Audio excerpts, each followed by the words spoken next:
Les flammes dévorent la forêt tandis qu'Anya, le lynx roux, serre son petit agonisant entre ses crocs ensanglantés. Son acte désespéré au cœur de l'enfer va ébranler tout ce que nous croyons savoir sur l'amour maternel.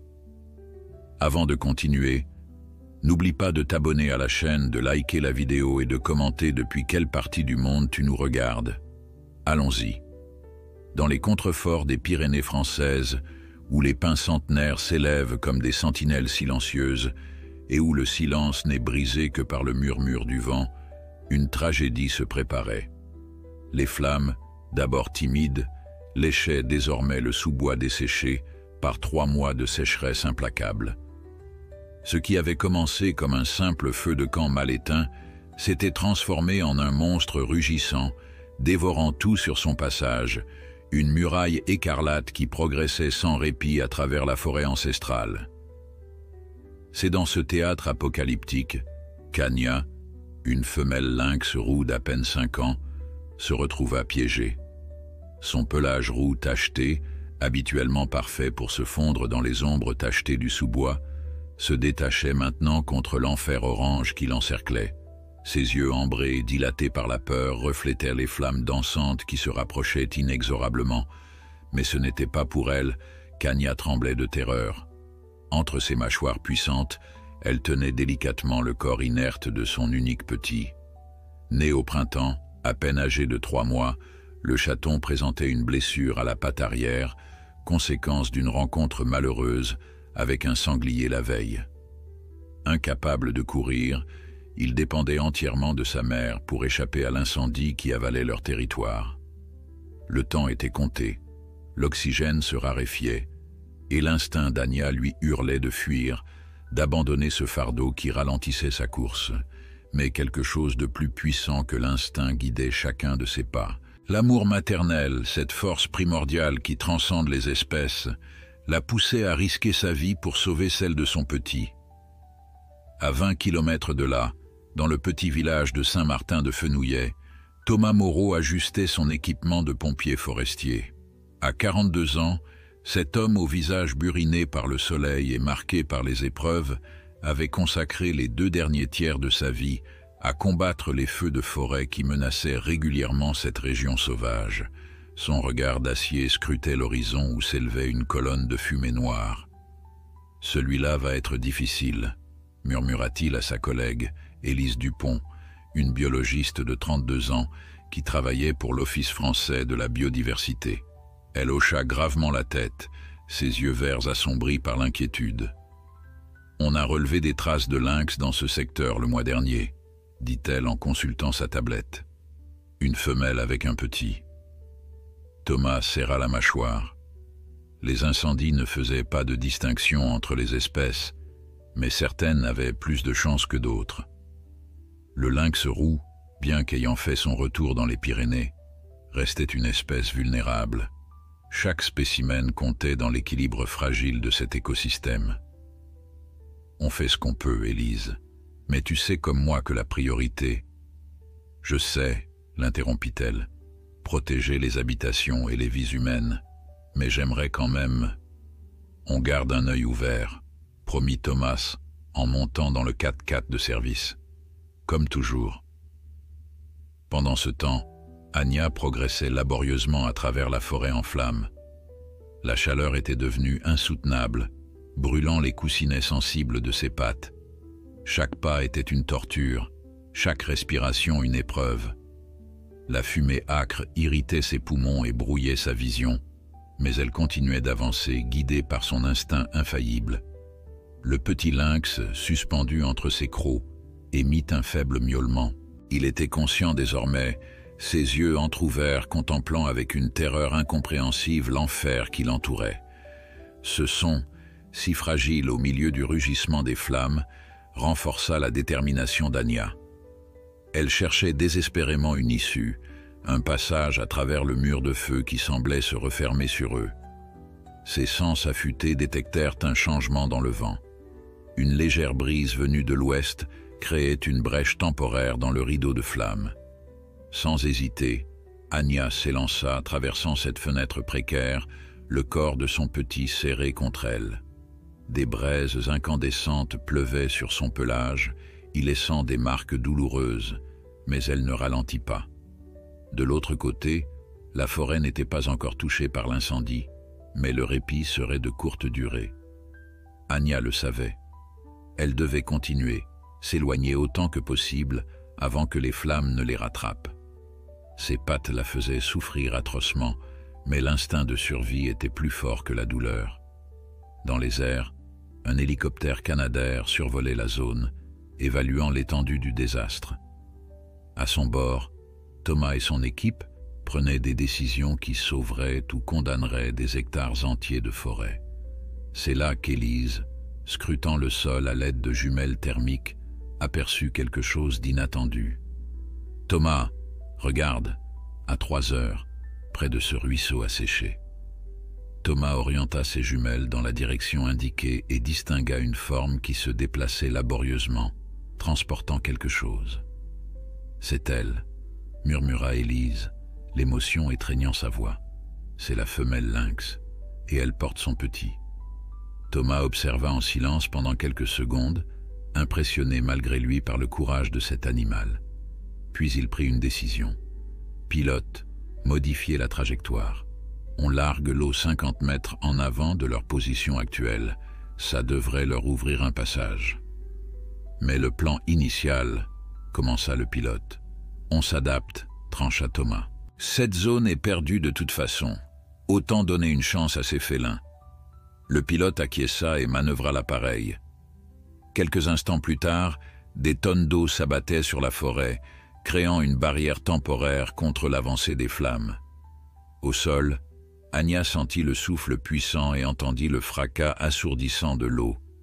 Instinctivement, elle se figea, tous ses sens en alerte.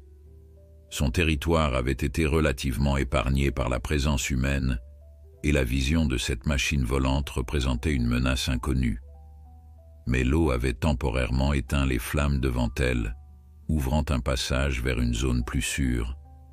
Sans hésiter plus longtemps, elle s'élança, traversant la zone humide, la vapeur s'élevant autour d'elle comme un voile fantomatique. Son petit gémissait doucement, épuisé par l'épreuve. Anya sentait ses forces diminuer. La fumée inhalée et les brûlures subies prenaient leur tribut. Mais elle refusait d'abandonner.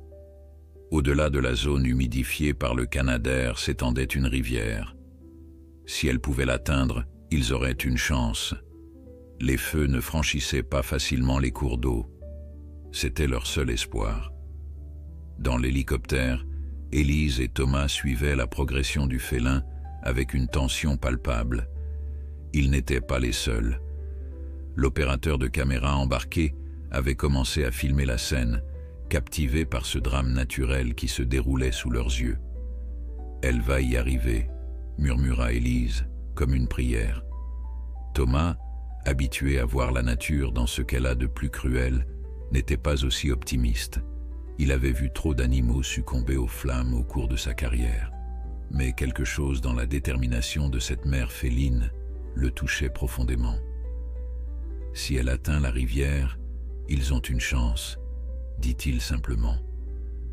Anya pouvait désormais sentir l'humidité de la rivière, entendre le clapotis de l'eau, si proche du but, et pourtant ses forces l'abandonnaient. Ses pattes brûlées refusaient presque de la porter, et le poids de son petit, bien que léger, semblait désormais insurmontable.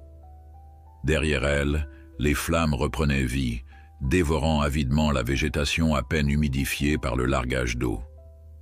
C'est alors qu'une explosion retentit. Un arbre fragilisé par le feu venait de s'effondrer, coupant la route vers la rivière. Anya s'arrêta, haletante, ses yeux cherchant désespérément une autre issue. Le cercle se refermait. La chaleur devenait insupportable. Dans l'hélicoptère, Élise laissa échapper un cri d'angoisse en voyant l'arbre s'effondrer. « Non, non, non », murmurait-elle, ses doigts crispés sur ses jumelles. Ils étaient si proches. Thomas, lui, observait la scène avec une intensité presque douloureuse. En 20 ans de carrière, il avait appris à ne pas s'attacher, à considérer ces tragédies comme partie intégrante du cycle naturel. Mais cette mère lynx, luttant contre tous les éléments pour sauver son petit, éveillait en lui des sentiments qu'il croyait avoir enfouis depuis longtemps. « Pilote, faites un autre passage. On largue tout ce qu'il nous reste, » ordonna-t-il soudainement. Mais Thomas, intervint le chef d'opération qui suivait l'intervention par radio. Le village de Serre-les-Pins est directement menacé. On a besoin de toutes nos ressources là-bas.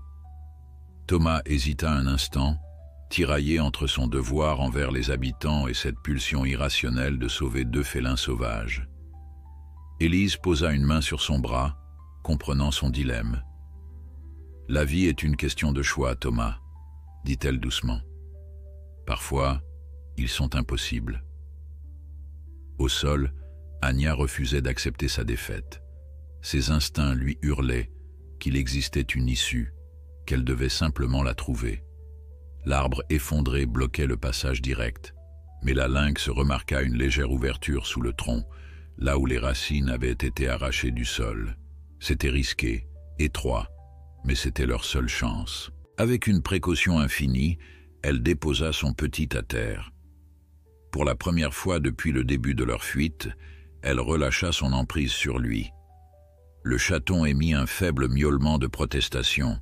Ses yeux bleus, qui n'avaient pas encore pris leur couleur définitive, fixés sur sa mère avec une confiance absolue.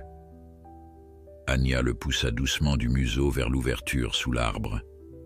Le petit comprit, et malgré sa patte blessée, commença à se faufiler dans l'étroit passage. Ses mouvements étaient maladroits, ralentis par sa blessure, mais guidés par un instinct de survie aussi puissant que celui de sa mère. Une fois son petit engagé dans le passage, Anya entreprit de le suivre. Son corps adulte avait plus de difficulté à se glisser sous le tronc massif, mais elle s'y contraignit avec une détermination féroce. L'écorce brûlante écorchait son dos, arrachant des touffes de poils roussâtres qui se dispersaient dans l'air surchauffé. La douleur était atroce mais insignifiante comparée à l'alternative. Dans l'hélicoptère, Thomas avait pris sa décision. « On maintient le cap sur Serre-les-Pins », dit-il finalement, la voix rauque. « Le devoir avant tout. » Élise hocha la tête, une tristesse résignée dans ses yeux verts. Elle comprenait la décision, même si chaque fibre de son être de biologiste se révoltait contre l'idée d'abandonner ces animaux. « Attendez !» s'exclama soudain l'opérateur caméra. « Regardez, ils passent sous l'arbre. » Thomas et Élise se précipitèrent vers le hublot. En effet, le petit lynx avait réussi à traverser, et Anya était en train de s'extraire laborieusement de l'autre côté du tronc. Mais leur soulagement fut de courte durée. Si les félins avaient franchi cet obstacle, le mur de flammes qui progressait vers eux était bien plus infranchissable. « Ils n'y arriveront pas », murmura Thomas, connaissant trop bien la vitesse à laquelle un feu de forêt pouvait se déplacer en terrain sec. C'est alors qu'Élise remarqua quelque chose. « Thomas, regarde. La rivière fait un coude juste au-delà de cette crête. Si elle peut l'atteindre, elle aura une chance. » Effectivement, à moins de 200 mètres de la position des lynx, la rivière qu'ils tentaient désespérément d'atteindre formait un méandre qui se rapprochait considérablement de leur position actuelle. C'était toujours une course contre la montre, mais l'espoir renaissait. Le pilote de l'hélicoptère qui suivait leur conversation inclina légèrement l'appareil. « J'ai une idée, dit-il. On ne peut pas larguer plus d'eau, mais on peut peut-être les guider. » « Comment ça ?» demanda Thomas. « Les félins ont une ouïe exceptionnelle. Le bruit de notre appareil les effraie naturellement. Si on se positionne stratégiquement, on pourrait les conduire vers le méandre, » s'exclama Élise, saisissant immédiatement l'idée. Thomas réfléchit rapidement. C'était risqué, non conventionnel, mais ça pourrait fonctionner. « Faites-le, » décida-t-il. « Mais vite. On doit rejoindre Serre-les-Pins dans moins de 10 minutes. » Le pilote manœuvra l'hélicoptère avec précision, se positionnant de manière à ce que le bruit des rotors pousse instinctivement les lynx dans la direction du méandre de la rivière plutôt que vers leur trajectoire initiale, désormais coupée par les flammes. Au sol, Anya était parvenue à extraire son corps meurtri de sous le tronc d'arbre. Elle reprit délicatement son petit entre ses mâchoires, ignorant la douleur lancinante de ses brûlures. Le vrombissement assourdissant de l'hélicoptère au-dessus d'elle la terrorisait, mais un instinct plus profond lui indiquait une direction à suivre, loin du bruit, loin du danger. Sans le savoir, elle suivait exactement le chemin que les humains tentaient de lui indiquer. Ses pattes la portaient maintenant vers l'est, vers ce méandre de la rivière qu'elle ne pouvait pas voir, mais dont elle commençait à sentir la fraîcheur bienfaisante dans l'air brûlant. L'hélicoptère s'éloigna, repartant vers sa mission première, protéger le village menacé. À son bord, Thomas et Élise échangèrent un regard lourd de sens. Ils avaient fait ce qu'ils pouvaient. Le reste dépendait désormais entièrement de la force et de la détermination d'Anya. « Tu crois qu'ils vont s'en sortir ?» demanda Élise, incapable de masquer son inquiétude. Thomas ne répondit pas immédiatement, ses yeux fixés sur la silhouette rousse qui s'éloignait rapidement, son précieux fardeau toujours fermement tenu entre ses crocs. « Si quelqu'un peut y arriver, c'est bien elle, » dit-il finalement. « Elle a quelque chose que j'ai rarement vu, même chez les humains. »« De l'amour, » murmura Élise, « l'amour le plus pur qui soit. » La course d'Anya était une lutte contre le temps, contre les éléments, contre son propre corps qui menaçait de la trahir à chaque pas. Les flammes progressaient derrière elle, dévorant les broussailles sèches avec une voracité terrifiante. La fumée épaississait l'air, rendant chaque respiration plus difficile que la précédente. Et pourtant, elle continuait, un pas après l'autre, ignorant la douleur, ignorant l'épuisement. Le petit, sentant l'urgence de leur situation, restait parfaitement immobile entre les mâchoires de sa mère, facilitant son transport autant que possible. Finalement, après ce qui sembla une éternité, Anya aperçut l'eau. Le méandre de la rivière apparut devant elle comme un miracle bleuté au milieu de l'enfer rouge et noir. Les derniers mètres furent les plus difficiles, ses muscles hurlant de protestation, ses poumons brûlants et sa vision s'obscurcissant par manque d'oxygène. Mais elle y arriva. Avec ses dernières forces, Anya se jeta dans l'eau peu profonde du méandre, tenant toujours son petit au-dessus de la surface. Le soulagement fut immédiat, l'eau fraîche apaisant ses brûlures et lavant la suie qui encrassait son pelage. Le petit lynx émit un miaulement de surprise lorsque sa mère le déposa délicatement sur un rocher plat qui émergeait au milieu du courant. Ils étaient temporairement en sécurité. L'eau formait une barrière naturelle que le feu ne pourrait pas franchir. Anya s'autorisa enfin à s'effondrer à côté de son petit, son corps tremblant d'épuisement. Le chaton se blottit contre elle, recherchant sa chaleur et sa protection, malgré la situation précaire. Pendant ce temps, l'hélicoptère avait rejoint le front de l'incendie qui menaçait Serre-les-Pins. Thomas coordonnait maintenant les efforts des pompiers au sol, son esprit toutefois partiellement occupé par le sort des deux lynx qu'ils avaient laissés derrière eux. « Chef, on a un problème », annonça un jeune pompier en s'approchant de lui. « Le vent tourne. Le feu se dirige maintenant vers le sud. » Thomas consulta rapidement sa carte. Le sud, exactement dans la direction du méandre où ils avaient guidé Anya et son petit. « La rivière les protégera, non ?» demanda Élise qui l'avait rejoint, lisant la préoccupation sur son visage. « Temporairement, » répondit Thomas, grave. « Mais si le feu encercle leur position, ils seront piégés. Et un lynx ne peut pas rester indéfiniment dans l'eau. » Élise pâlit à cette perspective. Leur intervention avait peut-être seulement retardé l'inévitable. Pire encore, ils avaient peut-être guidé les félins vers un piège mortel.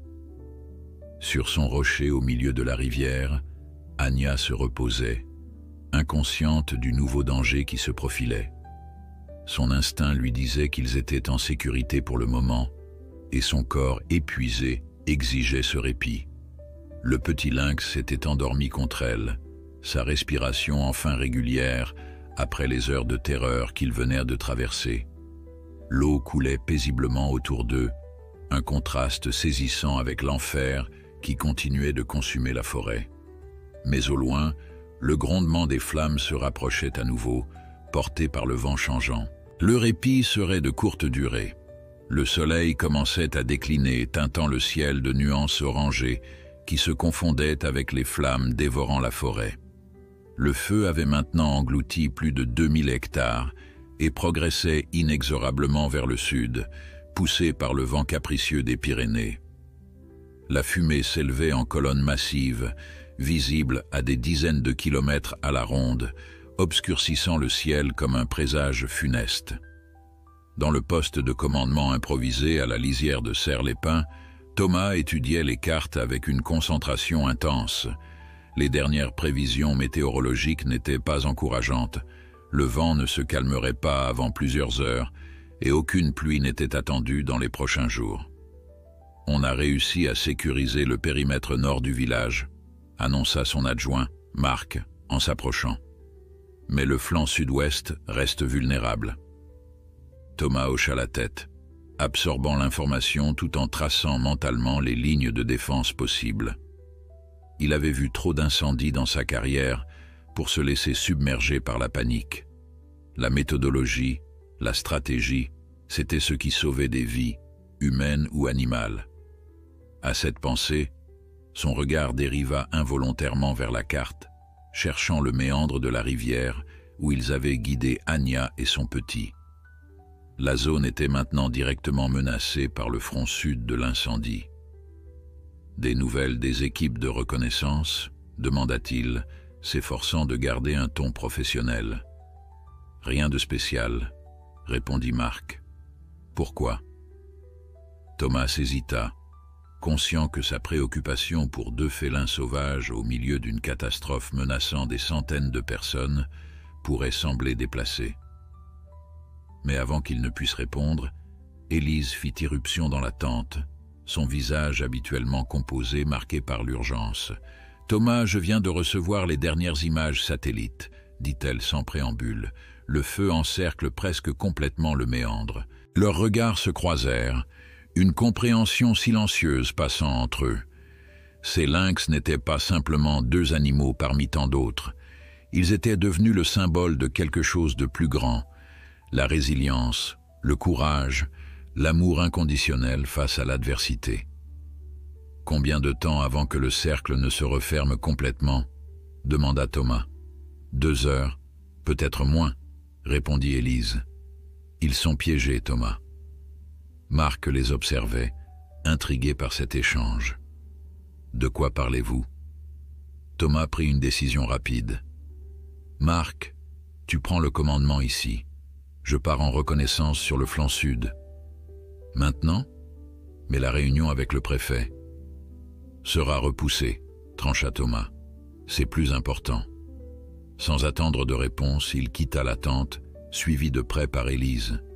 Dehors, le ciel s'était encore assombri, la fumée créant un crépuscule artificiel, bien avant l'heure. Thomas se dirigea vers un véhicule tout-terrain garé à proximité. « Tu es sûr de ce que tu fais ?» demanda Élise en s'installant à côté de lui. Thomas démarra le moteur, son visage dur comme la pierre. « Pas du tout. Mais je sais ce que je ne peux pas faire, les laisser mourir sans rien tenter. » Sur leur rocher au milieu de la rivière, Anya et son petit s'étaient accordé un repos bien nécessaire. Les pattes brûlées de la mère lynx avaient bénéficié du contact apaisant de l'eau fraîche, mais les blessures restaient graves. Son pelage, autrefois somptueux, était désormais roussi par endroits, révélant la peau rougie et cloquée en dessous. Le petit lynx s'était réveillé et explorait maintenant leur refuge rocheux avec la curiosité typique de son âge, sa patte blessée toujours levée pour éviter de la poser. Sa mère le surveillait attentivement, ses sens en alerte malgré son épuisement. Quelque chose n'allait pas. L'instinct primaire qui l'avait guidé jusqu'ici l'avertissait maintenant d'un nouveau danger. L'air était devenu plus lourd, plus difficile à respirer, même ici au milieu de la rivière. La fumée s'épaississait, formant un dôme suffocant au-dessus d'eux. Et pire encore, Anya pouvait voir les flammes progresser des deux côtés de la rivière, se rapprochant inexorablement de leur position. Ils n'étaient plus en sécurité ici. Avec un effort douloureux, elle se releva, chaque mouvement ravivant la souffrance de ses brûlures. Le petit émit un miaulement interrogatif, sentant l'inquiétude de sa mère. Anya s'approcha de lui et le poussa gentiment du museau, l'encourageant à se lever également. Il était temps de bouger à nouveau. Mais vers où? En amont, les flammes avaient déjà atteint les berges de la rivière, créant un mur infranchissable. En aval, la situation semblait légèrement meilleure, mais pour combien de temps encore? Anya hésitait, son instinct habituellement infaillible, confronté à un dilemme impossible. C'est alors qu'un bruit familier attira son attention, le vrombissement d'un moteur. Non pas le rugissement aérien de l'hélicoptère cette fois, mais le grondement plus terrestre d'un véhicule. Son premier réflexe fut la méfiance. Les humains représentaient généralement une menace à éviter. Mais les circonstances étaient exceptionnelles, et quelque chose dans ce bruit particulier éveillait en elle un sentiment différent. À moins d'1 kilomètre de là, Thomas manœuvrait le 4x4 sur un chemin forestier à peine praticable, s'approchant aussi près que possible de la rivière. Élise, assise à côté de lui, scrutait les berges à travers ses jumelles, cherchant le moindre signe des lynx. « Tu es sûr que c'était ce méandre ?» demanda Thomas, la tension audible dans sa voix. « Positive », confirma Élise. Mais avec toute cette fumée, le véhicule s'arrêta brusquement, bloqué par un arbre tombé en travers du chemin. Thomas frappa le volant de frustration. « On continue à pied », décida-t-il, attrapant un sac à dos d'urgence à l'arrière du véhicule. « On ne peut pas s'approcher davantage en voiture. » Élise hésita, mesurant pleinement le risque qu'il prenait. « Thomas, le feu se rapproche rapidement. C'est de la folie. »« Probablement, » admit-il en vérifiant son équipement. « Mais je ne peux pas les abandonner. Pas après ce qu'on a vu. Pas après ce qu'elle a traversé pour sauver son petit. » Élise le regarda un long moment, puis hocha la tête avec détermination. « Alors allons-y, ensemble. » Ils s'équipèrent rapidement, masques respiratoires, gants, vestes ignifugées, et s'enfoncèrent dans la forêt enfumée, guidés par le GPS d'Élise, qui indiquait la position du méandre. La chaleur augmentait à chaque pas, et la visibilité diminuait drastiquement. Autour d'eux, la forêt mourait dans un concert de craquements et de sifflements sinistres. « On n'y arrivera jamais à temps », marmonna Thomas, essuyant la sueur qui coulait dans ses yeux malgré la protection de son casque. « Si », insista Élise. « Regarde, on y est presque. » En effet, ils apercevaient maintenant la lueur argentée de l'eau à travers les arbres. Quelques minutes plus tard, ils débouchaient sur la berge de la rivière, haletant et couverts de suie. Le méandre s'étendait devant eux et au milieu. « Ils sont là !» s'exclama Élise, pointant vers le rocher où deux silhouettes félines se détachaient contre l'eau miroitante. Anya les avait repérés bien avant qu'ils n'atteignent la berge. Son corps s'était tendu, prêt à défendre son petit contre cette nouvelle menace. Mais quelque chose dans l'odeur de ces humains particuliers, masqué par la fumée mais néanmoins perceptible pour son odorat développé, lui était étrangement familière. C'étaient les mêmes humains qui les avaient aidés plus tôt, depuis l'oiseau de métal bruyant. « Ne bouge pas », murmura Thomas à Élise. « Laisse-la nous évaluer. » Ils restèrent immobiles, attendant que la lynx prenne sa décision. Le temps jouait contre eux, les flammes se rapprochaient des deux côtés de la rivière, et bientôt, la chaleur serait insupportable même au milieu de l'eau. Après ce qui sembla une éternité, Anya fit un mouvement qui stupéfia les deux humains. Elle saisit délicatement son petit par la peau du cou et plongea dans l'eau, nageant avec une grâce surprenante pour un félin sauvage. En quelques mouvements puissants, elle atteignit la berge où se tenaient Thomas et Élise, déposant son petit à leurs pieds avant de reculer prudemment de quelques pas. « Mon Dieu !» souffla Élise, les larmes aux yeux malgré elle. « Elle nous fait confiance. » Thomas s'accroupit lentement, examinant le chaton sans le toucher. La patte blessée était clairement visible, tout comme les signes d'épuisement et de déshydratation. Mais ce qui le frappa le plus, c'était le regard d'Anya, un mélange de méfiance, d'épuisement et de détermination féroce. « On va vous sortir de là », promit-il doucement, comme si la lynx pouvait comprendre ses paroles. Tous les deux. Élise s'était déjà mise en action, sortant une petite cage de transport pliable de son sac à dos. En temps normal, capturer un lynx sauvage aurait été une opération complexe et dangereuse, nécessitant anesthésie et équipement spécialisé. Mais ces circonstances étaient tout sauf normales. « Le petit d'abord », dit-elle, ouvrant la cage. « Si on gagne sa confiance, la mère suivra peut-être. » Thomas acquiesça et, avec des gestes d'une lenteur délibérée, souleva le chaton blessé. Celui-ci émit un faible miaulement de protestation, mais était trop faible pour résister réellement. Anya observait, les muscles tendus, prête à bondir si son petit était menacé.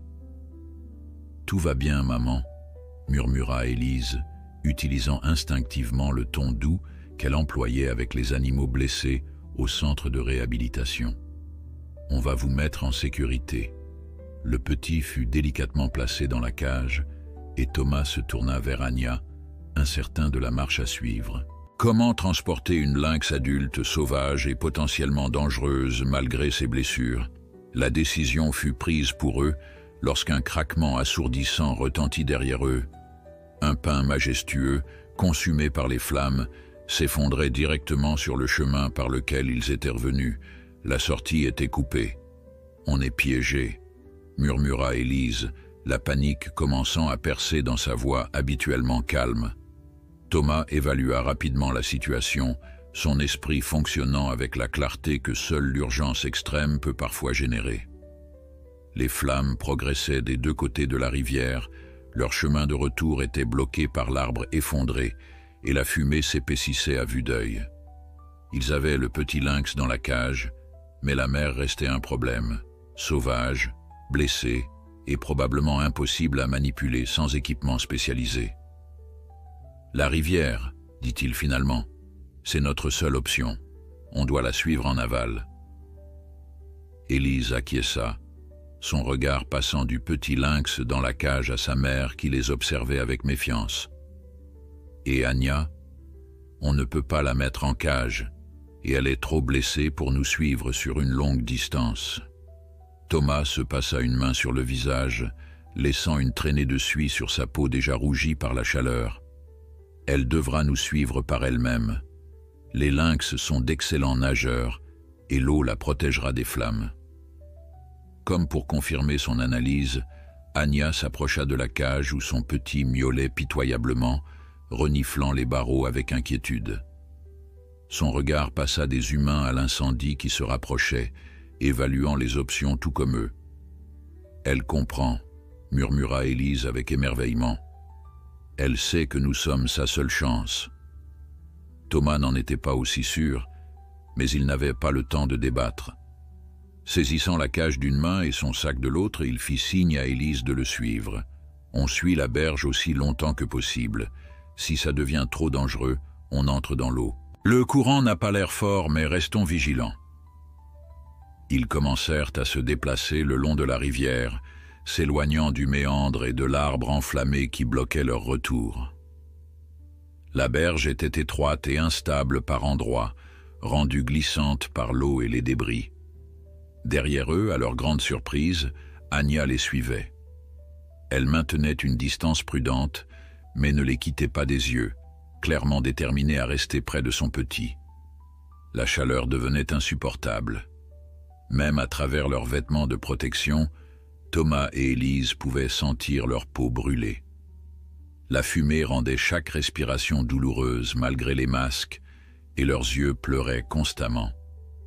Le petit lynx dans la cage semblait s'affaiblir, ses miaulements devenant plus rares et plus faibles.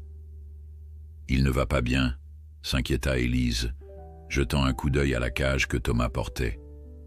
La fumée l'affecte plus que nous. Son corps est plus petit, ses poumons plus fragiles. Thomas jeta un regard en arrière. Anya les suivait toujours, mais sa démarche était devenue plus laborieuse, ses pattes brûlées la faisant visiblement souffrir à chaque pas. « On n'avance pas assez vite », constata-t-il, la frustration et l'inquiétude perçant dans sa voix. « À ce rythme, on sera rattrapé par le feu avant d'atteindre une zone sécurisée. » Comme pour confirmer ses craintes, un craquement sinistre retentit non loin, suivi du fracas d'un autre arbre s'effondrant. Les flammes gagnaient du terrain, se rapprochant inexorablement de la berge qu'ils suivaient. « Dans l'eau », ordonna Thomas. « Maintenant ». Sans hésitation, ils entrèrent dans la rivière. L'eau leur arrivait à mi-cuisse, fraîche et bienfaisante contre la chaleur infernale qui les entourait. Élise lutta pour maintenir son équilibre sur les pierres glissantes du fond, tenant fermement son sac au-dessus de l'eau. « Tiens la cage plus haut », dit-elle à Thomas. « Le petit ne doit pas se mouiller, il est déjà trop faible. » Thomas éleva la cage, grimaçant sous l'effort supplémentaire. Le petit lynx les regardait avec des yeux écarquillés, plus effrayés que jamais. Derrière eux, Anya hésitait au bord de l'eau. Malgré sa capacité naturelle à nager, son instinct lui conseillait de rester sur la terre ferme, mais la chaleur et les flammes qui s'approchaient ne lui laissaient pas le choix. Avec une détermination renouvelée, elle entra dans l'eau et commença à nager, suivant les humains qui transportaient son précieux petit. Il progressait lentement dans la rivière, luttant contre le courant qui, s'il n'était pas dangereux, rendait chaque pas laborieux. La fumée formait un plafond au-dessus d'eux, obscurcissant presque complètement le ciel. Seules les flammes dansantes de part et d'autre de la rivière offraient une lumière sinistre dans ce crépuscule artificiel. Thomas appela soudain Élise, désignant quelque chose en aval. « Regarde !» À environ 200 mètres, la rivière s'élargissait considérablement, formant un petit lac naturel. Sur la rive opposée, miraculeusement épargnée par l'incendie pour le moment, se dressait une cabane de pêcheurs abandonnée. « Un abri », souffla Thomas, un espoir renouvelé lui donnant un regain d'énergie. « Si on peut l'atteindre ?» Ils redoublèrent d'efforts, avançant plus résolument vers cette oasis potentielle. Anya, semblant comprendre l'urgence, nageait avec une nouvelle vigueur, ses yeux fixés sur la cabane comme si elle aussi reconnaissait l'espoir qu'elle représentait.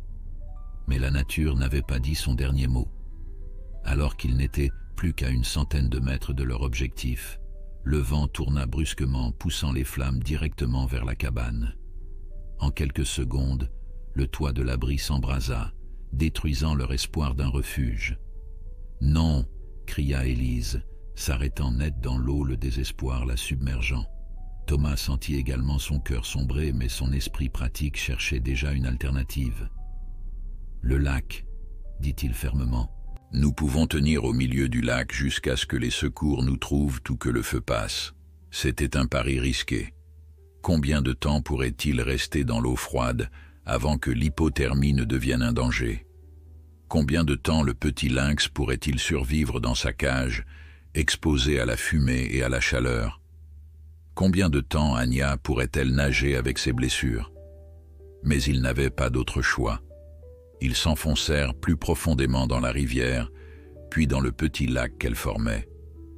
Bientôt, l'eau leur arrivait à la poitrine, rendant chaque pas plus difficile que le précédent. « Je vais prendre le relais pour la cage », proposa Élise, voyant que Thomas commençait à faiblir. « Donne-moi !» Sa phrase fut interrompue par un hurlement de douleur. Quelque chose sous l'eau venait de lui lacérer la jambe, probablement une branche submergée au bord tranchant comme des rasoirs. Le sang commença à teinter l'eau autour d'elle. « Élise !» Thomas se précipita vers elle, luttant contre l'eau pour la rejoindre. « Ce n'est rien !» grinça-t-elle entre ses dents, même si son visage blême indiquait le contraire. « Juste une coupure. » Thomas savait que c'était plus grave qu'elle ne voulait l'admettre, mais il ne pouvait pas s'arrêter maintenant. Soutenant Élise d'un bras tout en tenant la cage de l'autre, il les guida vers le centre du lac. Anya nageait autour d'eux, visiblement agitée. Elle avait senti le sang d'Élise dans l'eau, et quelque chose dans son comportement avait changé. Elle s'approchait plus près qu'auparavant, ses yeux dorés fixés non pas sur son petit, mais sur la jambe blessée d'Élise.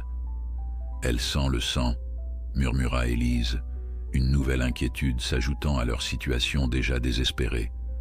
Mais contrairement à leur crainte, Anya ne montrait aucun signe d'agressivité.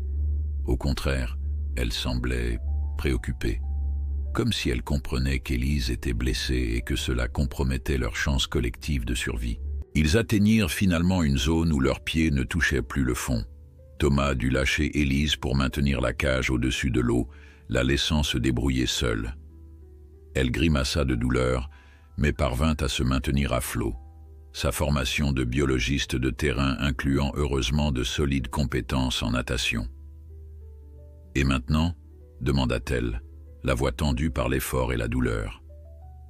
Thomas regardait autour de lui, cherchant désespérément une solution. Le feu encerclait maintenant presque entièrement le lac, ne laissant qu'une étroite bande de forêt encore épargnée sur la rive la plus éloignée. La fumée était si dense qu'il pouvait à peine voir à plus de quelques mètres. « On tient », dit-il simplement. « On tient aussi longtemps que nécessaire. » Mais au fond de lui, il savait que, aussi longtemps que nécessaire, pourrait être trop long. La blessure d'Élise, l'état du petit lynx, l'épuisement d'Anya, tout jouait contre eux. Et même s'ils avaient alerté la base avant de partir, combien de temps faudrait-il au secours pour les localiser au milieu de ce chaos? Ce fut alors qu'un bruit familier perça le crépitement des flammes, le battement rythmique des pales d'un hélicoptère. Thomas et Élise levèrent les yeux simultanément, cherchant frénétiquement la source du bruit à travers la fumée. « Là !» cria Élise, pointant vers une silhouette sombre qui se dessinait dans le ciel embrasé. L'hélicoptère des pompiers approchait, descendant prudemment à travers les colonnes de fumée. Quelqu'un avait dû remarquer leur absence et suivre le signal GPS de leur véhicule abandonné. « Il faut qu'ils nous voient », dit Thomas, cherchant frénétiquement dans son sac quelque chose qui pourrait attirer leur attention. Thomas fouilla frénétiquement dans son sac étanche, ses doigts rencontrant enfin la petite fusée de détresse qu'il gardait toujours dans son équipement d'urgence. Avec des mains rendues maladroites par l'épuisement et le froid qui commençait à engourdir ses membres, il parvint à l'activer. La fusée s'éleva en sifflant, projetant une lumière rouge vif qui perça le voile de fumée au-dessus d'eux. « Faites qu'il la voie », murmura Élise, sa voix à peine audible par-dessus le crépitement des flammes et le vrombissement de l'hélicoptère. L'appareil sembla hésiter, puis changea de direction, se dirigeant maintenant droit vers leur position. Un soulagement indicible submergea Thomas. Ils avaient été repérés, mais leur salut apportait un nouveau problème. Anya, déjà stressée par les flammes, la fumée et la blessure d'Élise, réagit avec panique à la fusée et au bruit assourdissant de l'hélicoptère qui s'approchait. Elle commença à nager frénétiquement en cercles autour d'eux, ses mouvements devenant de plus en plus erratiques. « Elle panique !» cria Élise pour couvrir le bruit. « On va la perdre !» Thomas comprit immédiatement la gravité de la situation. Si Anya fuyait maintenant, épuisée et blessée comme elle l'était, elle n'aurait aucune chance de survie dans la forêt en flammes. Il ne pouvait pas sauver le petit et abandonner sa mère à une mort certaine, pas après tout ce qu'elle avait traversé pour le protéger. « La cage », dit-il soudainement. « Montre-lui la cage. Son petit est tout ce qui compte pour elle. » Élise acquiesça et saisit la cage des mains de Thomas, la maintenant aussi près que possible de la surface de l'eau sans risquer de submerger le chaton. Le petit lynx, sentant la détresse de sa mère, se mit à miauler avec une vigueur renouvelée. L'effet fut immédiat. Anya s'arrêta net dans son mouvement de panique, ses oreilles touffues pivotant vers la source du miaulement.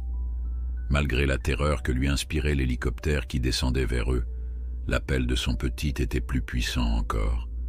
Elle nagea jusqu'à la cage, reniflant anxieusement entre les barreaux, cherchant à réconforter son chaton. L'hélicoptère était maintenant juste au-dessus d'eux, brassant l'air chaud et enfumé, créant des vagues à la surface du lac.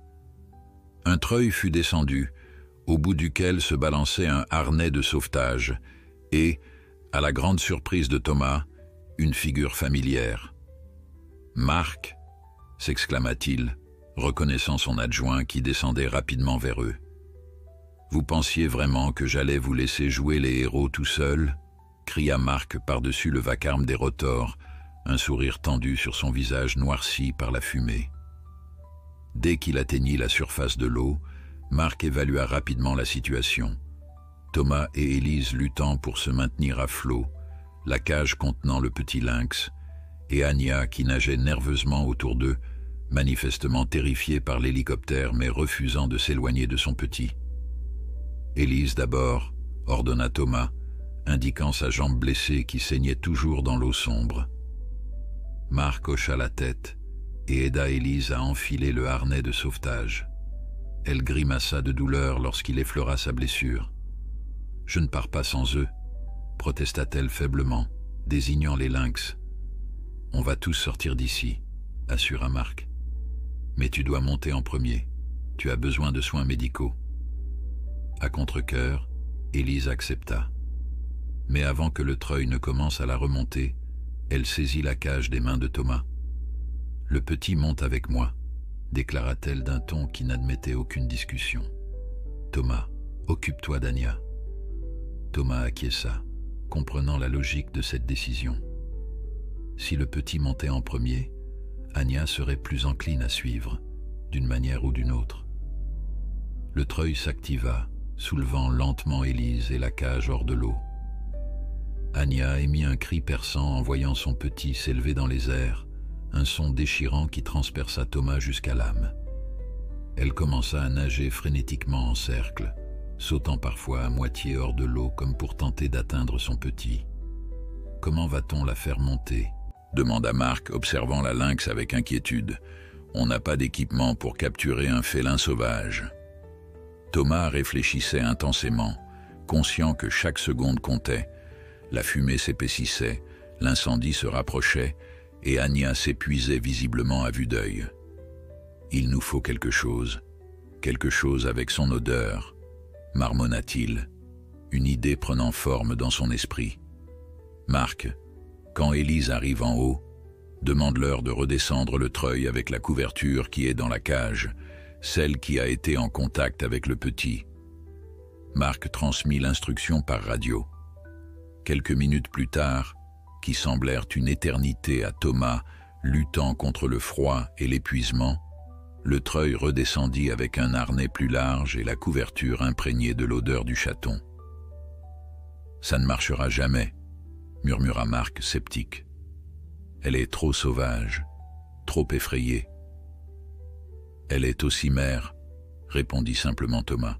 « Et elle a déjà prouvé qu'elle ferait n'importe quoi pour son petit. » Avec des mouvements lents et délibérés, Thomas déploya la couverture sur la surface de l'eau, la maintenant partiellement immergée pour qu'elle absorbe également son odeur à lui, l'odeur de l'humain qui avait transporté son petit en sécurité.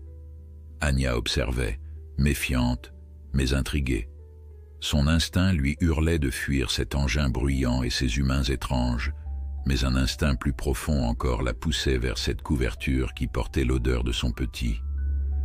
Après un moment d'hésitation qui parut interminable à Thomas, elle s'approcha prudemment.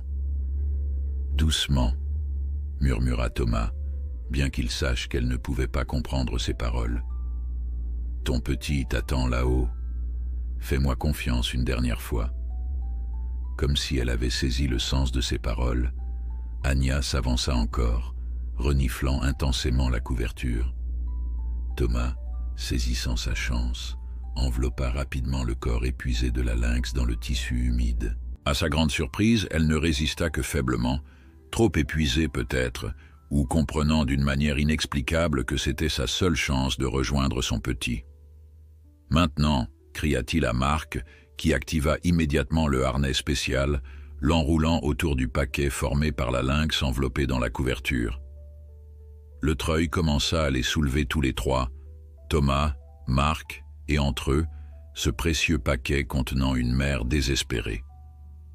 L'ascension semblait interminable, chaque seconde un test pour les bras fatigués de Thomas qui maintenait fermement Anya en place. La lynx tremblait violemment, de peur ou d'épuisement, il n'aurait su le dire. Enfin, ils atteignirent l'hélicoptère. Des mains les aidèrent à monter à bord, et Thomas ne lâcha Anya que lorsqu'elle fut en sécurité sur le plancher de l'appareil, à côté de la cage où son petit miaulait avec excitation, sentant la présence de sa mère. Élise était allongée sur une civière improvisée, un garrot serré autour de sa jambe blessée. Son visage était pâle, mais ses yeux brillaient de soulagement en les voyant monter à bord. « Vous l'avez fait ?» murmura-t-elle, un sourire faible mais sincère illuminant son visage épuisé. Thomas s'effondra sur un siège, l'adrénaline le quittant d'un coup, laissant place à une fatigue écrasante. Il observa Anya, toujours enveloppée dans la couverture, qui s'était positionnée aussi près que possible de la cage de son petit, ignorant complètement les humains autour d'elle. « Incroyable !» commenta le pilote par l'interphone. « En 20 ans de sauvetage, je n'ai jamais rien vu de tel. » Thomas acquiesça silencieusement. Ce qu'ils venèrent de vivre dépassait en effet l'entendement, non seulement la survie miraculeuse à travers l'incendie, mais surtout cette collaboration improbable entre espèces que rien ne prédisposait à se faire confiance. L'hélicoptère s'éleva au-dessus de l'enfer de flammes qu'était devenue la forêt. D'en haut, l'ampleur de la catastrophe était pleinement visible. Des kilomètres carrés de végétation dévorée par le feu, des colonnes de fumée s'élevant vers le ciel, comme autant de sombres piliers soutenant un plafond de cendres. « Où allons-nous » demanda Thomas, réalisant soudain qu'il n'avait aucune idée de leur destination. « Le centre vétérinaire de Saint-Martin » répondit Marc. « C'est le plus proche, et ils ont une unité de soins pour la faune sauvage. » Élise a insisté. Thomas jeta un regard reconnaissant à sa collègue, qui avait pensé au lynx même dans son état. Elle lui répondit par un faible sourire avant de fermer les yeux, cédant enfin à l'épuisement. Le vrombissement régulier des rotors créait une étrange berceuse, apaisant même Anya qui avait cessé de trembler. Ses yeux dorés fixaient Thomas avec une expression que celui-ci n'aurait jamais cru voir chez un animal sauvage, non pas de la peur ou de la méfiance, mais une forme de reconnaissance silencieuse, un lien forgé dans le feu et le danger partagé. « Repos bien mérité, maman courage », murmura-t-il, sentant ses propres paupières s'alourdir. « Tu as accompli l'impossible aujourd'hui. » Alors que l'hélicoptère fendait le ciel en fumée vers la sécurité, Thomas se permit enfin de fermer les yeux, bercé par la certitude qu'ils avaient tous survécu, humains et félins, grâce à ce que les hommes appellent courage et ce que la nature nomme simplement amour maternel. Le centre vétérinaire de Saint-Martin était un bâtiment modeste à la lisière du village, initialement conçu pour soigner les animaux de ferme de la région. Mais au fil des années, sous l'impulsion passionnée du docteur Claire Valmont, il s'était doté d'une unité spécialisée dans le soin de la faune sauvage. Ce jour-là, la petite équipe ne s'attendait certainement pas à recevoir 2 lynx roussâtres et 2 humains en état de choc, tous rescapés d'un incendie dévastateur. L'hélicoptère se posa dans un champ adjacent au centre, ses pales soulevant un nuage de poussière qui s'ajouta à la fumée toujours visible à l'horizon. Une équipe attendait déjà sur place, 2 vétérinaires en blouse blanche, des ambulanciers pour Élise, et plusieurs assistants munis de cages de transport et d'équipements de contention pour animaux sauvages. Blessure par lacération à la jambe droite, perte de sang modérée, possible hypothermie légère, annonça Marc aux ambulanciers qui prirent immédiatement en charge Élise. « Je vais bien », protesta-t-elle faiblement en étant transférée sur une civière médicalisée. « Occupez-vous d'abord des lynx. » Le docteur Valmont, une femme d'une 50aine d'années au visage serein encadré de cheveux poivre et sel, s'approcha de Thomas qui tenait toujours fermement le paquet contenant Anya. « On m'a briefé par radio », dit-elle calmement. « un lynx adulte femelle et son petit, tous deux blessés et en état de choc. Comment a-t-elle réagi au transport? Étonnamment bien, répondit Thomas, ses bras tremblants sous l'effort de maintenir Anya immobile. Mais je ne sais pas combien de temps elle restera docile. Elle est épuisée mais reste une prédatrice sauvage. Le docteur Valmont fit un signe à deux assistants qui s'approchèrent avec une cage de transport spéciale, plus grande que celle du chaton. « Nous allons la sédater légèrement », expliqua-t-elle, préparant une seringue. Juste assez pour pouvoir la transférer et l'examiner sans risque. Avec des gestes précis et expérimentés, elle injecta le sédatif à travers la couverture, trouvant le muscle de l'épaule d'Anya malgré le tissu. La lynx tressaillit mais ne résista pas, comme si elle comprenait que ces nouveaux humains étaient également là pour l'aider. En quelques minutes, Anya fut transférée dans la cage et transportée à l'intérieur du centre, suivie de près par la cage contenant son petit. Thomas resta un moment immobile, regardant les félins disparaître dans le bâtiment, une étrange sensation de vide l'envahissant soudain. « Vous devriez vous faire examiner aussi », suggéra un des ambulanciers, notant ses bras et son visage brûlé par la chaleur et marqué par la suie. Thomas acquiesça distraitement, suivant l'homme comme un automate. L'adrénaline qui l'avait maintenu fonctionnel s'estompait, laissant place à une fatigue écrasante et des douleurs qu'il n'avait pas remarquées jusqu'alors. Ses poumons brûlaient à chaque respiration et des cloques commençaient à se former sur ses avant-bras, exposés pendant le sauvetage. Pendant ce temps, à l'intérieur du centre, une activité frénétique s'était mise en place. Dans une première salle, le docteur Valmont et son équipe s'occupaient d'Anya, évaluant méthodiquement ses blessures. Dans une salle adjacente, un jeune vétérinaire nommé Antoine examinait le chaton, qui semblait miraculeusement avoir subi moins de dommages que sa mère.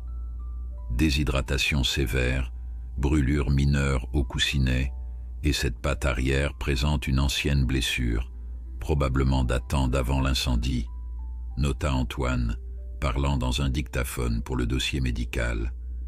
Mais ses voies respiratoires semblent relativement préservées, ce qui est notre principale préoccupation après une exposition à la fumée.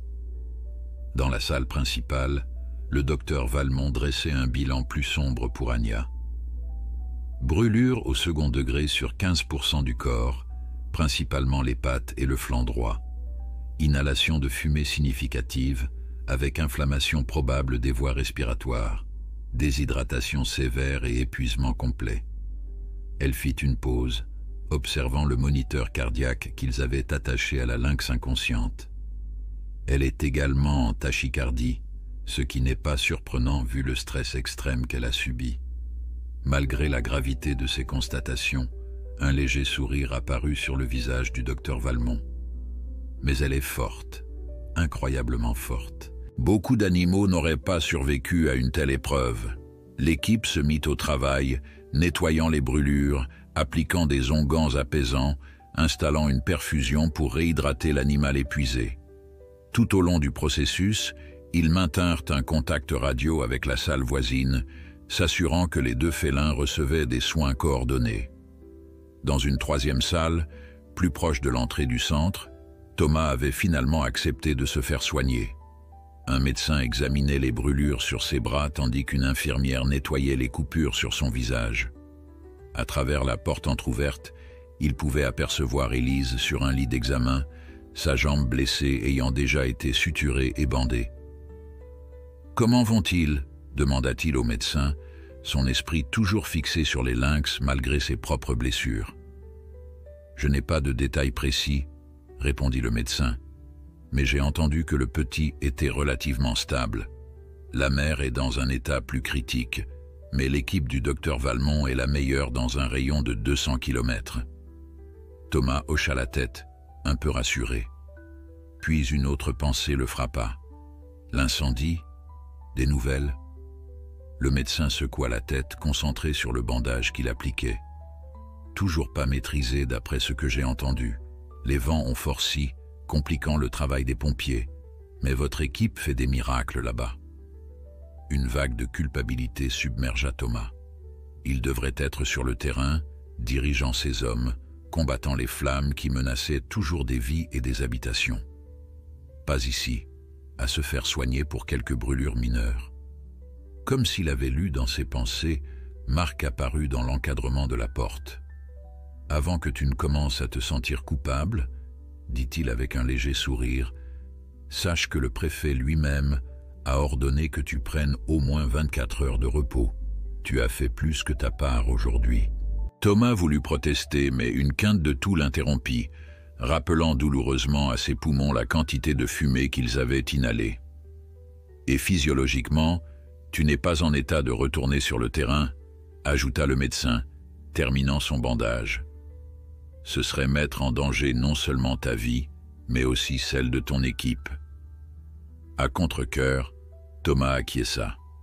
Logiquement, il savait qu'ils avaient raison, mais cela n'apaisait pas le sentiment d'avoir abandonné son poste en pleine crise. Au fait, ajouta Marc avec un clin d'œil, tu devrais savoir que vous êtes déjà des célébrités, toi et Élise. Comment ça? L'opérateur caméra de l'hélicoptère a filmé toute l'opération de sauvetage.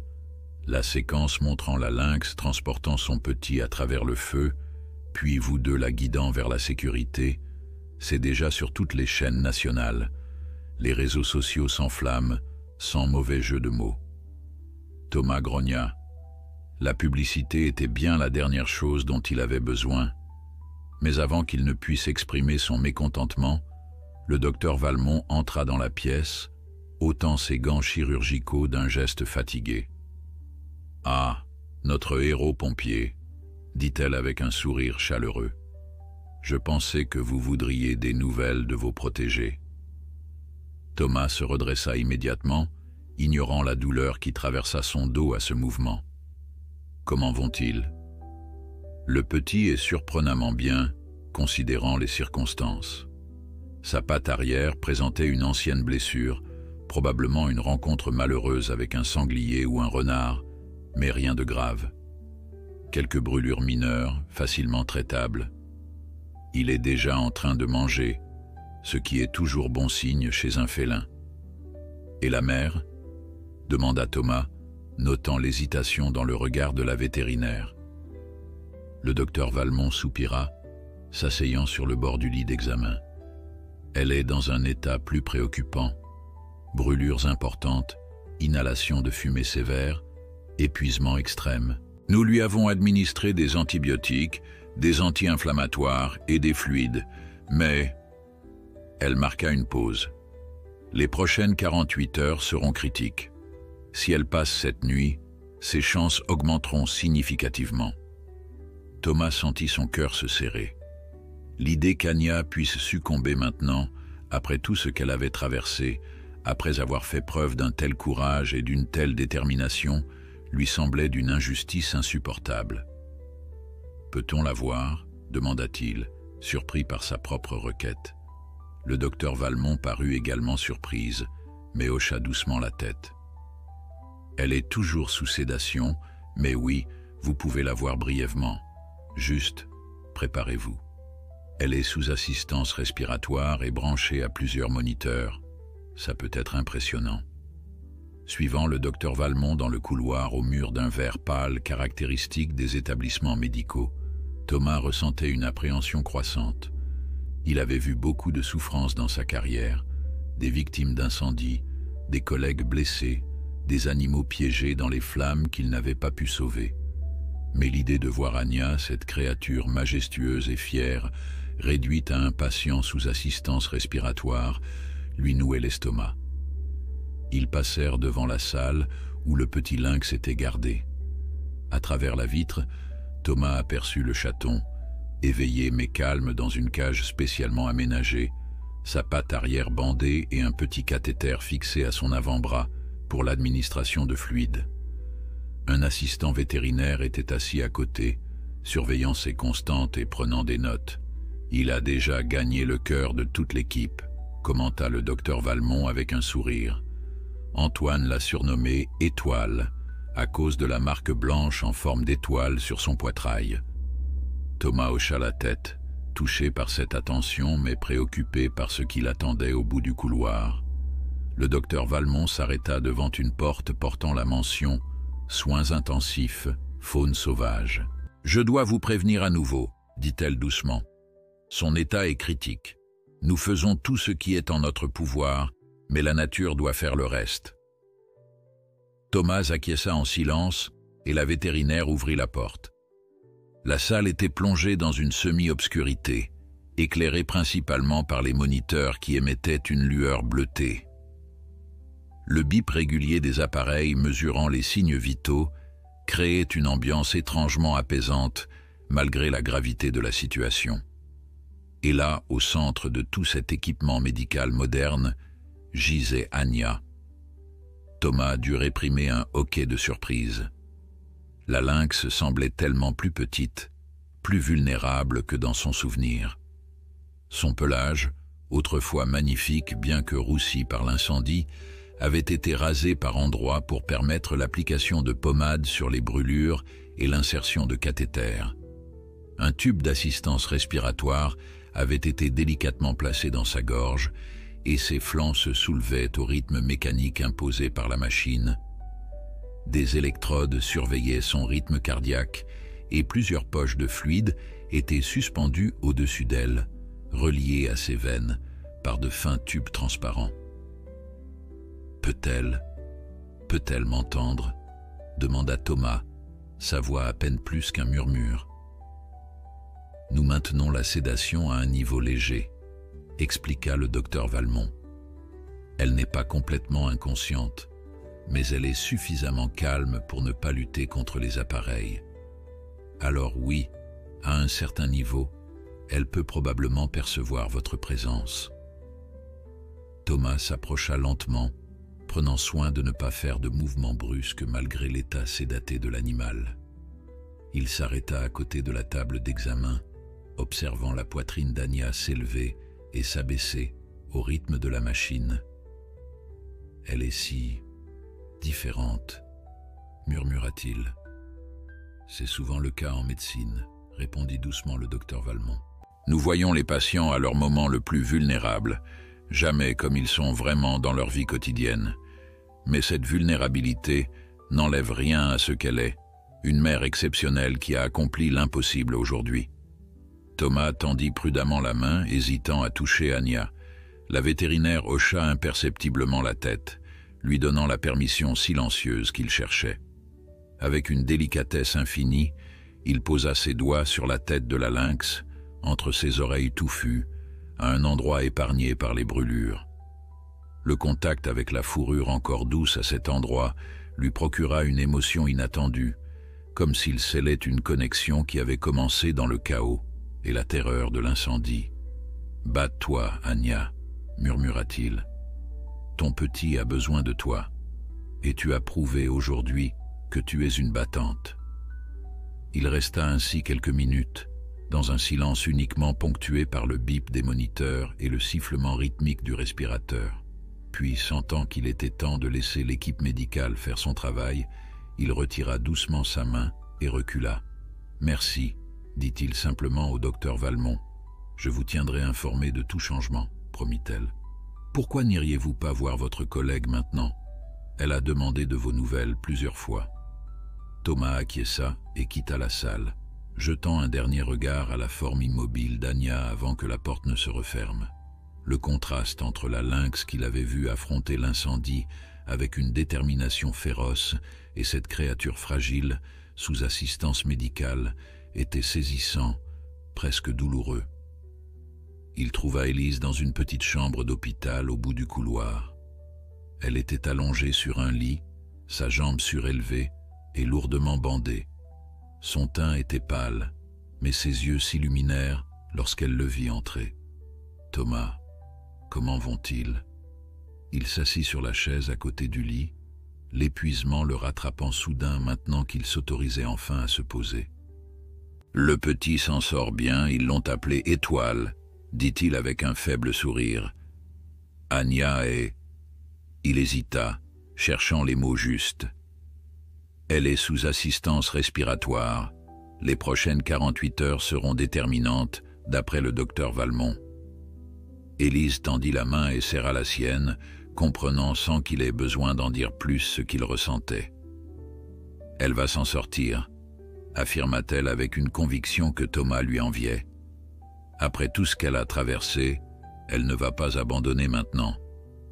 Ils restèrent silencieux un moment, partageant cette camaraderie particulière qui naît lorsqu'on a affronté ensemble l'indicible. « Tu as vu les informations ?» demanda finalement Élise, brisant le silence. Thomas secoua la tête. « Marc m'a dit que nous étions célèbres, mais je n'ai pas encore vu les reportages. » Élise attrapa la télécommande et alluma le petit téléviseur accroché au mur de la chambre. Elle zappa jusqu'à tomber sur une chaîne d'informations en continu. Et là, sur l'écran, Thomas vit des images qui le laissèrent sans voix. La séquence avait été filmée depuis l'hélicoptère lors de leur première intervention. On y voyait clairement Anya transportant son petit à travers les flammes, puis leur tentative désespérée de traverser la rivière. La caméra avait même capturé le moment où la lynx avait déposé son petit devant eux, un acte de confiance extraordinaire qui semblait encore plus incroyable maintenant qu'ils le voyaient de l'extérieur. Le courage d'une mère titrait le bandeau défilant au bas de l'écran, suivi par « Des pompiers héroïques sauvent une famille de lynx dans l'incendie des Pyrénées ». « C'est surréaliste », murmura Thomas, regardant ces images comme s'il s'agissait d'étrangers et non pas de lui-même et d'Élise quelques heures plus tôt.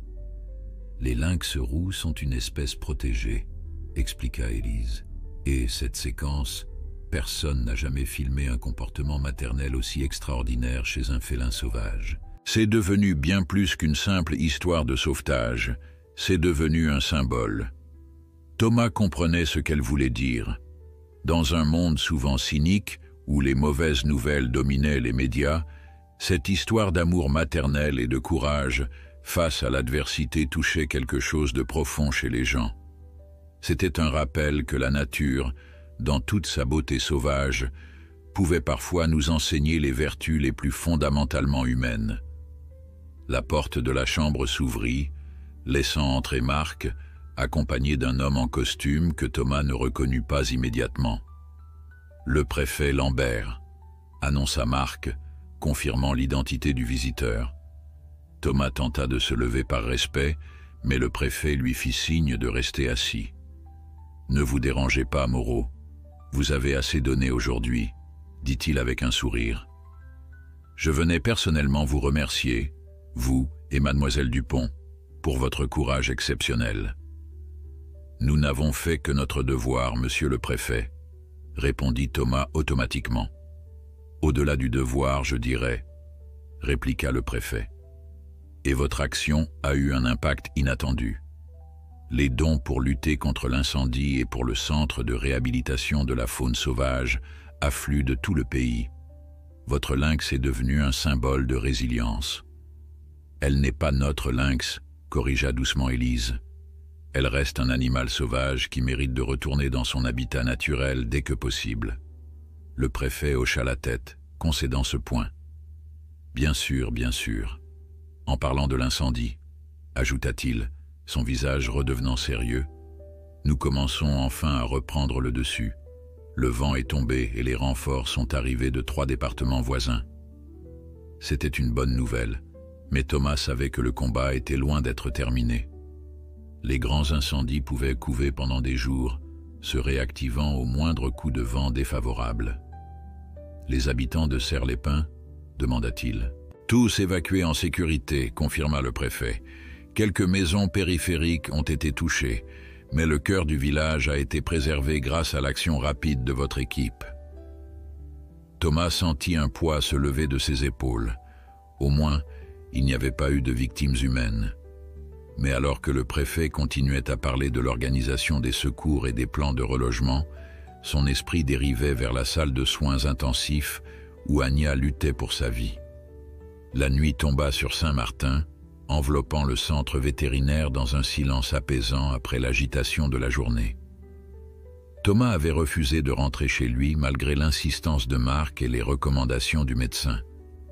Il avait négocié un compromis, Un lit de camp installé dans un bureau vide, non loin de la salle où Anya luttait pour sa vie. Il n'aurait pas su expliquer rationnellement pourquoi il tenait tant à rester à proximité. Anya n'était pas son animal de compagnie, pas même un animal qu'il connaissait avant cette journée fatidique. Et pourtant, un lien invisible semblait s'être tissé entre eux dans les flammes, un lien qu'il ne pouvait ni comprendre ni ignorer. Vers minuit, alors qu'il somnolait sur son lit de fortune, des bruits de pas précipités dans le couloir le réveillèrent en sursaut. Il se leva d'un bond, ignorant la douleur qui irradiait de ses brûlures, et sortit dans le couloir pour voir le docteur Valmont et 2 assistants se diriger rapidement vers la salle de soins intensifs. Son cœur se serra. Quelque chose n'allait pas. Sans réfléchir, il suivit l'équipe médicale, s'arrêtant à la porte de la salle qu'il n'osait pas franchir. De là, il pouvait entendre des voix tendues et le bip accéléré puis irrégulier des moniteurs. Saturation en baisse, annonça une voix masculine, probablement un des assistants. Rythme cardiaque erratique. Elle fait une réaction aux antibiotiques, répondit la voix calme mais tendue du docteur Valmont. Préparez 0,5 g d'épinéphrine et 10 mg de prednisolone. Thomas resta figé, son propre cœur battant douloureusement contre sa cage thoracique. Il avait affronté des incendies dévastateurs, sauvé des vies dans des conditions extrêmes, mais jamais il n'avait ressenti cette impuissance absolue. Il ne pouvait rien faire pour aider Anya. Rien du tout. Les minutes s'écoulèrent comme des heures, ponctuées par des ordres brefs et des confirmations techniques qu'il ne comprenait qu'à moitié. Puis, progressivement, les voix se calmèrent et le bip des moniteurs retrouva un rythme plus régulier. Enfin, la porte s'ouvrit et le docteur Valmont sortit, sursautant légèrement en découvrant Thomas dans le couloir. « Vous êtes encore debout ?» constata-t-elle, plus comme une affirmation que comme une réprimande. « Comment va-t-elle » demanda Thomas, sa voix plus rauque qu'il ne l'aurait voulu. La vétérinaire passa une main fatiguée sur son visage. « Nous avons failli la perdre. Réaction allergique à un des antibiotiques, c'est rare mais ça arrive. Nous avons dû ajuster son traitement. » « Mais elle est stable maintenant ?»« Pour le moment, oui. » Elle observa Thomas un instant, semblant peser ses prochaines paroles. « Vous devriez vraiment vous reposer, monsieur Moreau. Anya est entre de bonnes mains, je vous assure. » Thomas hocha la tête, mais ne fit aucun mouvement vers son lit de camp. Le docteur Valmont soupira, reconnaissant une bataille perdue d'avance. « Très bien. Vous pouvez rester avec elle un moment si vous voulez. » Parfois, elle hésita. Parfois, la présence d'une personne familière peut avoir un effet apaisant, même sur un animal sauvage. Nous ne comprenons pas entièrement pourquoi, mais nous l'avons observé à maintes reprises. Sans attendre de réponse, elle ouvrit la porte et fit signe à Thomas d'entrer. Les assistants vétérinaires terminaient de réorganiser les perfusions et de vérifier les moniteurs. Ils jetèrent un regard curieux à Thomas mais ne firent aucun commentaire, continuant leur travail avec une efficacité silencieuse. Thomas s'approcha du lit d'examen où Anya gisait toujours, son corps immobile semblant encore plus fragile qu'auparavant. La crise qu'elle venait de traverser avait laissé des traces visibles. Sa respiration, même assistée, paraissait plus laborieuse, et son pelage semblait avoir perdu encore un peu de son lustre. « Je vous laisse avec elle », dit doucement le docteur Valmont. « Un de mes assistants restera de garde juste à côté.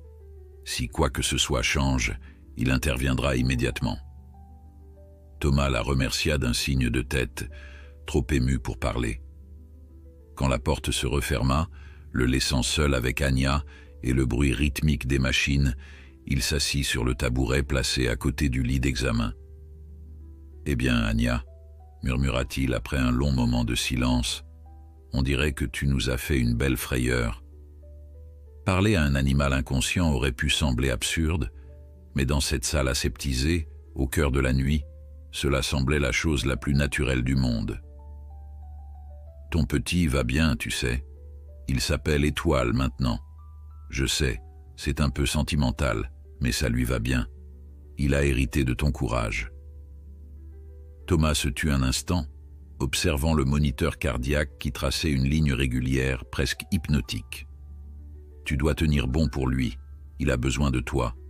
Après tout ce que vous avez traversé ensemble, ce serait trop injuste que... » Sa voix se brisa légèrement. « Que tu ne puisses pas le voir grandir. » Pendant près d'1 heure, Thomas resta ainsi, parlant doucement à Anya de tout et de rien. Il lui raconta comment il était devenu pompier forestier, après avoir perdu sa propre mère dans un incendie quand il était adolescent, comment il avait toujours ressenti une connexion particulière avec la forêt, même quand elle brûlait, peut-être surtout quand elle brûlait. Il lui parla d'Élise et de son dévouement pour la faune sauvage, de comment elle avait donné un nouveau sens à son travail en lui rappelant que sauver la forêt, c'était aussi sauver toutes les créatures qui y vivaient. Au fil de ce monologue impromptu, Thomas sentit un poids se lever de sa poitrine. Il n'avait jamais été du genre à s'épancher, préférant garder ses émotions bien compartimentées. Mais face à cette créature sauvage qui avait montré tant d'amour et de détermination, ses barrières semblaient inutiles, presque déplacées. Et peut-être était-ce son imagination, peut-être était-ce simplement l'effet de la fatigue et du stress. Mais il aurait juré que le rythme cardiaque d'Anya s'était légèrement stabilisé pendant qu'il parlait, comme si, à un niveau que la science ne pouvait pas mesurer, elle l'entendait et en tirait un certain réconfort. L'aube pointait à peine lorsque Thomas s'assoupit enfin sur son tabouret, sa main reposant légèrement près de la tête d'Anya sans la toucher, juste assez proche pour partager sa chaleur. Il fut réveillé quelques heures plus tard par le docteur Valmont, qui entrait silencieusement dans la salle. Il se redressa brusquement, désorienté et raide d'avoir dormi dans une position aussi inconfortable. « Bonjour », dit doucement la vétérinaire, un sourire fatigué mais sincère éclairant son visage. « Il semble que votre présence ait eu un effet bénéfique. »« Comment ça ?» demanda Thomas, encore à moitié endormi. Ses constantes se sont significativement améliorées pendant la nuit. La fièvre a baissé et sa respiration est plus régulière. Nous allons pouvoir réduire légèrement l'assistance respiratoire ce matin. Thomas regarda Anya, cherchant à discerner ces améliorations avec ses yeux non médicaux. À sa surprise, il remarqua que les oreilles de la lynx avaient légèrement bougé, s'orientant vers la source des voix, un réflexe inconscient mais significatif. « Est-ce que ça veut dire qu'elle va s'en sortir ?»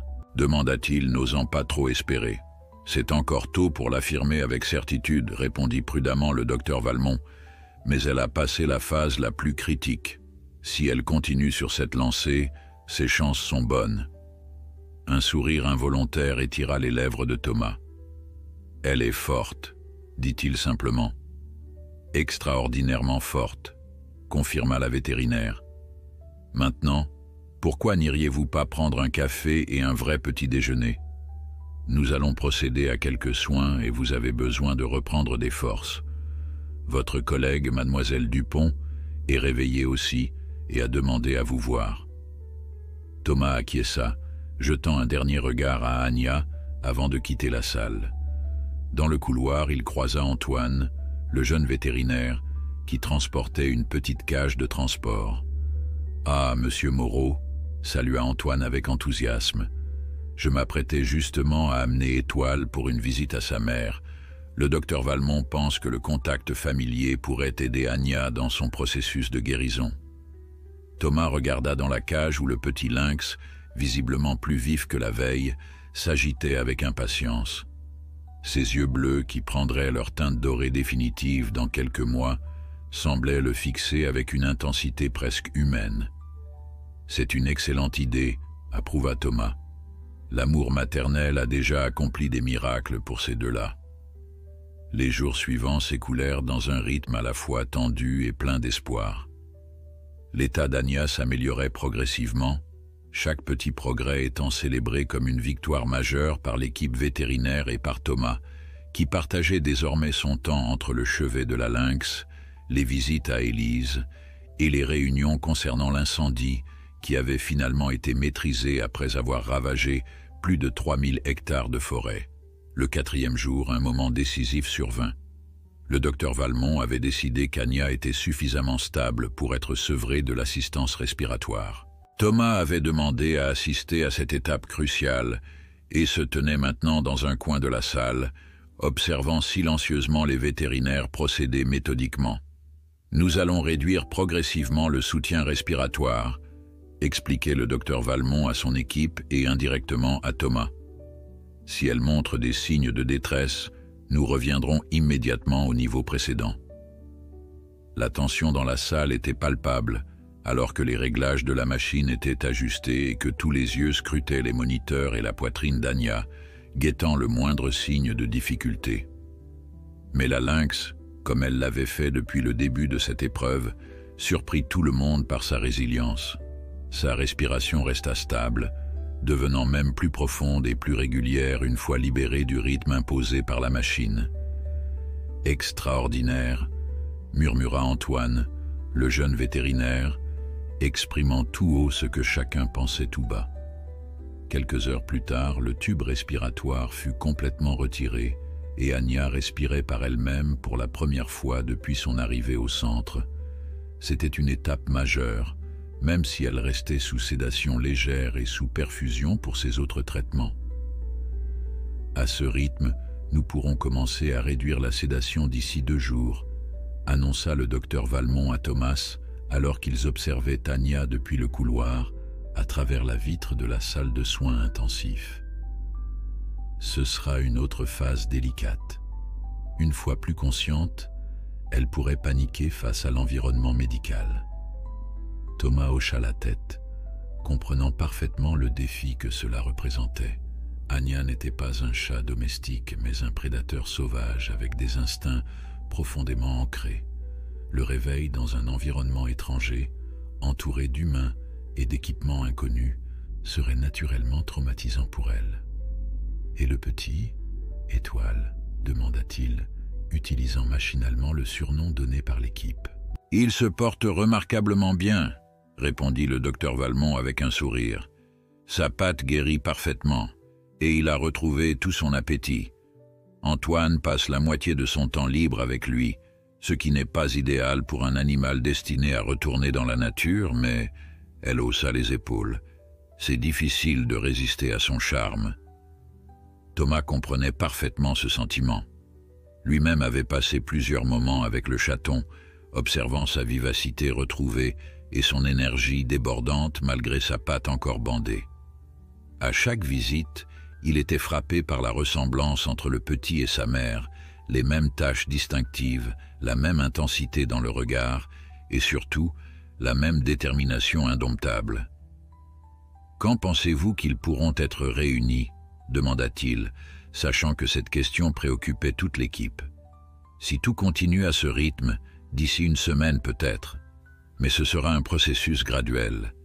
Nous devrons observer attentivement comment Anya réagit à l'environnement médical une fois pleinement consciente avant d'introduire Étoile. » 1 semaine plus tard, l'optimisme du docteur Valmont s'avéra justifié. Anya avait été progressivement sevrée de la sédation et après une période initiale d'agitation compréhensible, s'était adaptée à sa situation avec une résignation surprenante pour un animal sauvage. Elle restait méfiante envers la plupart des humains, sifflant ou grondant lorsque des inconnus s'approchèrent trop près, mais elle semblait tolérer la présence de certains membres de l'équipe, notamment le docteur Valmont et, étonnamment, Thomas. « C'est remarquable », commenta le docteur Valmont après avoir observé Anya se détendre visiblement lorsque Thomas entra dans la salle. « Elle vous reconnaît et elle associe votre présence à quelque chose de positif. Peut-être qu'elle se souvient que j'ai aidé à sauver son petit, » suggéra Thomas, bien qu'il ait du mal à croire qu'un animal sauvage puisse faire une telle association. « Ou peut-être qu'elle sent simplement que vous êtes digne de confiance, » répondit la vétérinaire avec un sourire énigmatique. « Les animaux ont parfois une intuition que nous ne comprenons pas entièrement. » Ce jour-là marquait une étape cruciale, la première réunion entre Anya et Étoile depuis leur sauvetage. L'équipe avait soigneusement préparé une salle spéciale, plus grande que la salle de soins intensifs, aménagée avec des plateformes surélevées et quelques branches pour recréer un environnement plus naturel, tout en permettant une intervention rapide si nécessaire. Anya fut transférée en premier, ses mouvements encore raides et prudents à cause de ses blessures en voie de guérison. Elle explora lentement la nouvelle salle, reniflant chaque recoin, testant les plateformes avec une méfiance initiale qui fit place à une acceptation prudente. Puis vint le moment tant attendu. Antoine apporta la cage contenant Étoile, la plaçant au centre de la pièce avant de se retirer derrière la vitre d'observation où attendaient déjà Thomas et le docteur Valmont. Avec une commande à distance, la porte de la cage fut ouverte. Un silence absolu régnait parmi les observateurs, tous retenant leur souffle. Étoile hésita un instant à la porte de la cage, puis, captant l'odeur familière de sa mère, émit un petit miaulement interrogatif. La réaction d'Anya fut instantanée et bouleversante.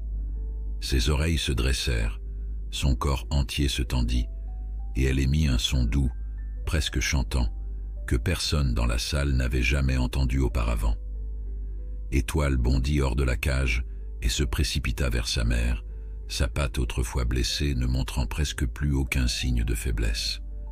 Leur réunion fut un mélange de câlins féroces, de léchages intensifs et de petits sons de communication que seuls eux pouvaient comprendre pleinement.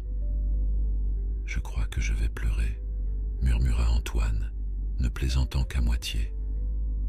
Thomas, lui, ne disait rien, trop ému par la scène qui se déroulait devant lui. Pendant des jours, il avait craint qu'Anya ne succombe à ses blessures, que tout ce qu'elle avait enduré pour sauver son petit ne se termine par la séparation définitive. Voir mère et fils réunis, vivants et en voie de guérison, réveillait en lui des émotions qu'il avait longtemps gardées enfouies. Le docteur Valmont, notant son expression, posa gentiment une main sur son épaule.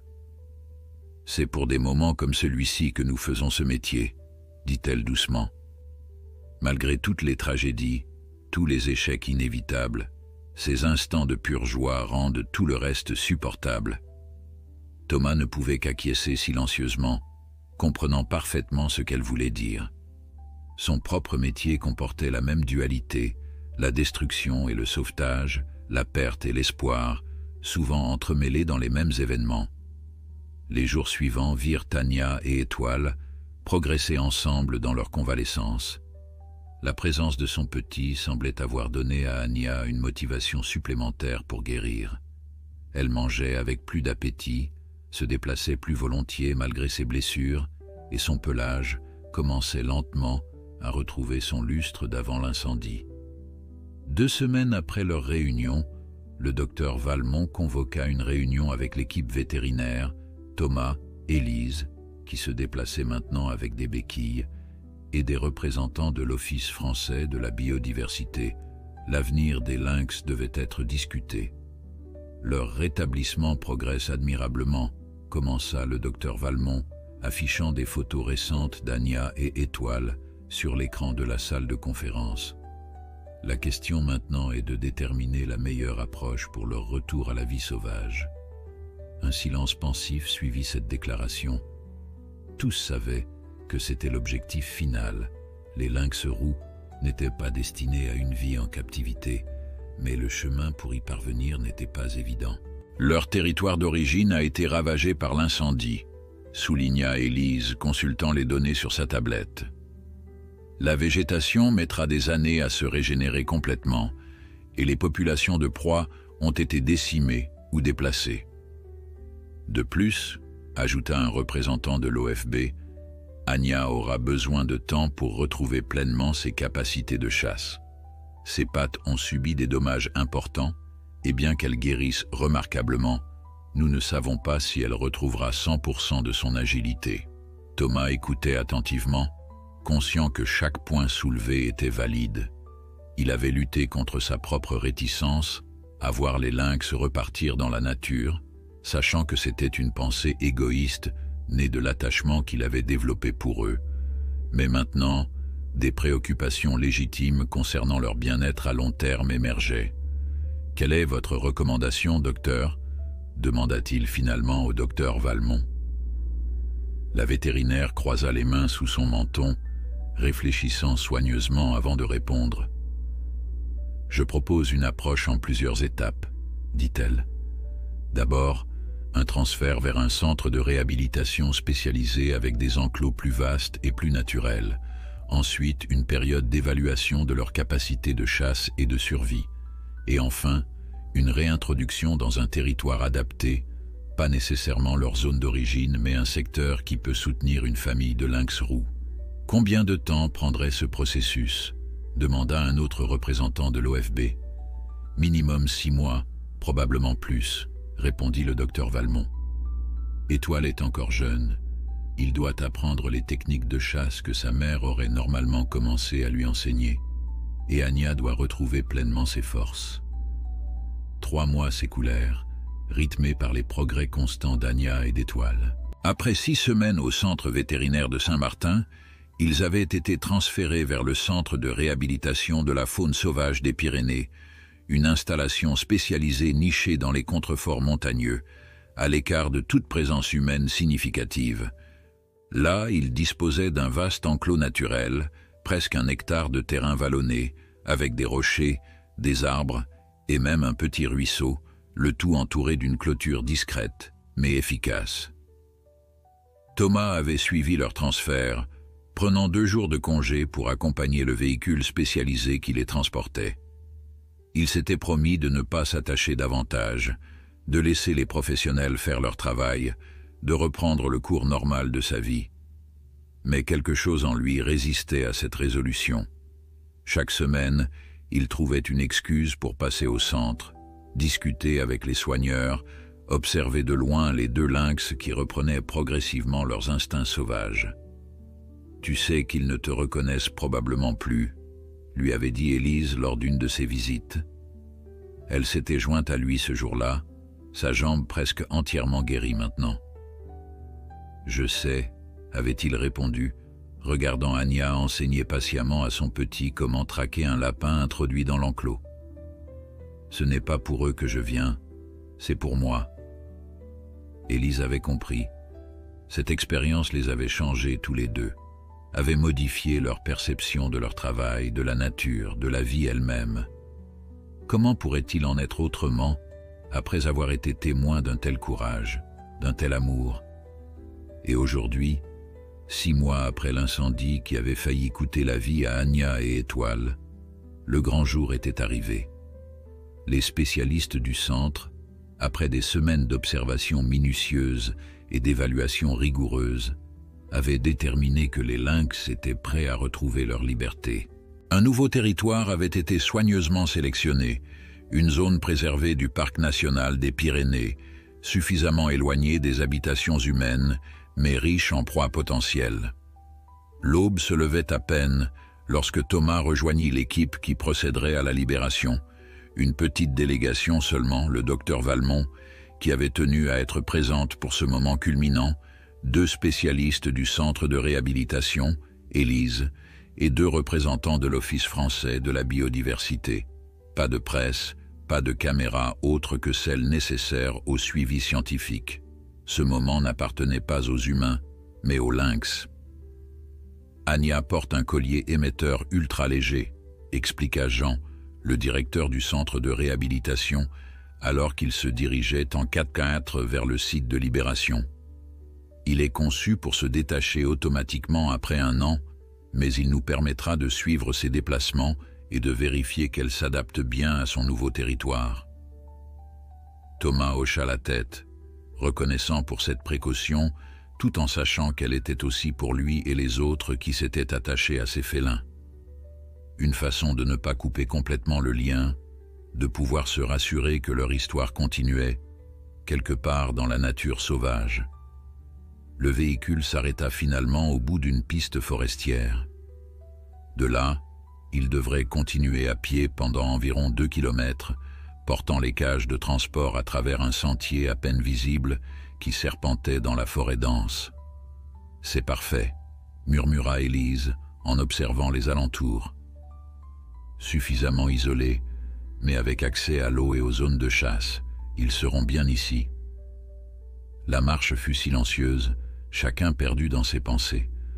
Thomas et un spécialiste du centre portèrent la cage d'Anya, tandis que Jean et un autre soigneur se chargèrent de celle d'Étoile, devenu presque aussi grand que sa mère maintenant. Les lynx, habituellement calmes dans leur cage après des mois d'habituation, semblaient sentir que quelque chose d'important se préparait. Leurs oreilles touffues pivotaient constamment, captant les sons de la forêt, leur forêt désormais.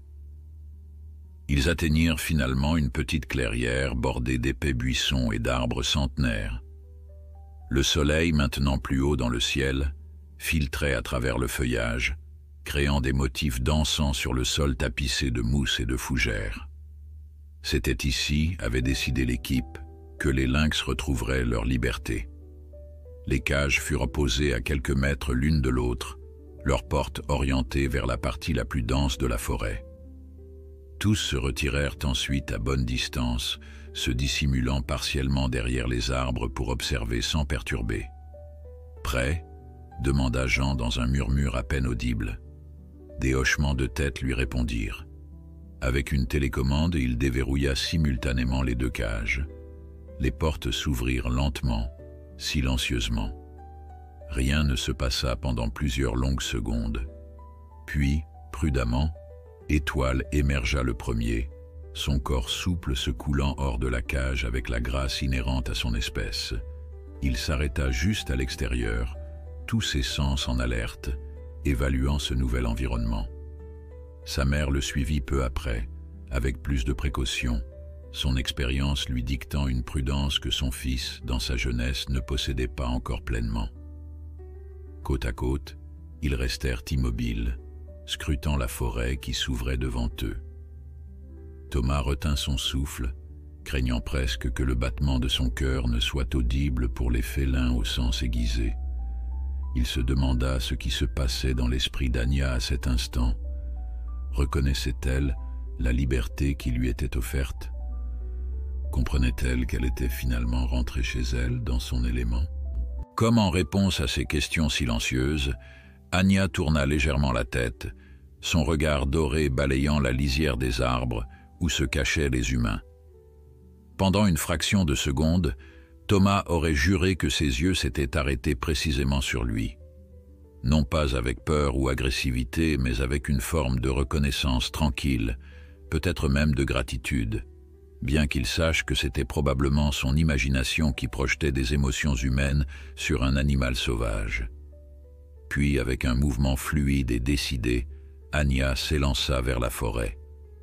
Étoile la suivit immédiatement, leurs silhouettes tachetées se fondant presque instantanément dans le jeu d'ombre et de lumière du sous-bois. En quelques secondes, ils avaient disparu de la vue, engloutis par la nature sauvage qui était leur véritable demeure. Un silence respectueux s'installa parmi les observateurs, chacun comprenant qu'il venait d'assister à quelque chose de précieux et de rare, le moment où la vie reprend ses droits, où le cercle se referme, où une histoire de survie trouve sa conclusion appropriée. « C'est fait », murmura finalement Jean, rangeant la télécommande dans sa poche. « Ils sont libres. » Le chemin du retour fut aussi silencieux que l'aller, mais d'une manière différente. Ce n'était plus l'anticipation qui dominait, mais une forme de paix mélancolique, la satisfaction d'une mission accomplie mêlée au sentiment de perte que génère toujours un adieu.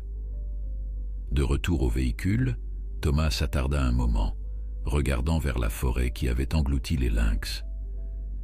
Élise vint se placer à ses côtés, comprenant sans mots ce qu'il ressentait.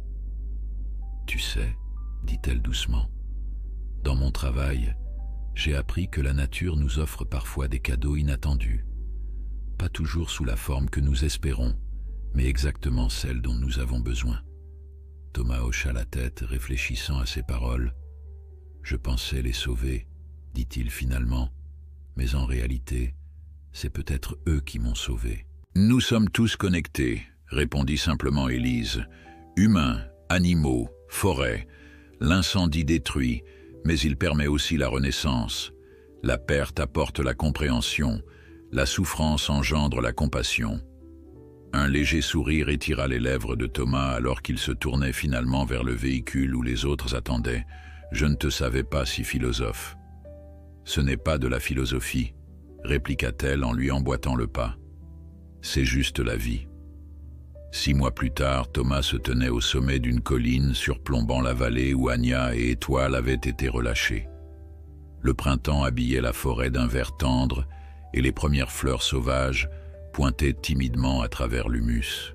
Il venait régulièrement ici, à la fin de ses patrouilles, pour contempler ce paysage qui lui semblait désormais si familier, si important. Les données du collier émetteur d'Anya avaient confirmé ce que tous espéraient. Elle et Étoile s'étaient parfaitement adaptés à leur nouveau territoire. Ils chassaient efficacement, évitaient les zones habitées et semblaient prospérer dans cet environnement préservé. Un succès complet, selon tous les critères scientifiques. Mais Thomas n'avait pas besoin de données pour le savoir. Quelque chose en lui, cette même intuition qui l'avait poussé à suivre Anya à travers le feu ce jour fatidique, lui disait qu'ils allaient bien, que la vie, dans sa résilience infinie, avait une fois de plus triomphé de l'adversité. Il sortit de sa poche une petite touffe de poils roux tachetés, soigneusement préservée dans un médaillon transparent, un souvenir que le docteur Valmont lui avait discrètement offert le jour où Anya avait quitté le centre vétérinaire. Il ne le montrait à personne, conscient que certains trouveraient étrange cet attachement à un animal sauvage. Mais pour lui, c'était un rappel qu'au milieu des flammes et du désespoir, il avait été témoin de l'amour le plus pur, le plus féroce, le plus désintéressé qui soit. Et ce souvenir, plus que tout autre, lui donnait la force de continuer son propre combat, protéger ses forêts, ses montagnes et toutes les créatures qui y trouvaient refuge. Quelque part dans les profondeurs de la forêt, Anya veillait sur son petit devenu grand, lui enseignant les secrets de la survie, lui transmettant le courage qui les avait sauvés des flammes. Et la vie continuait, imperturbable, éternelle, toujours renouvelée.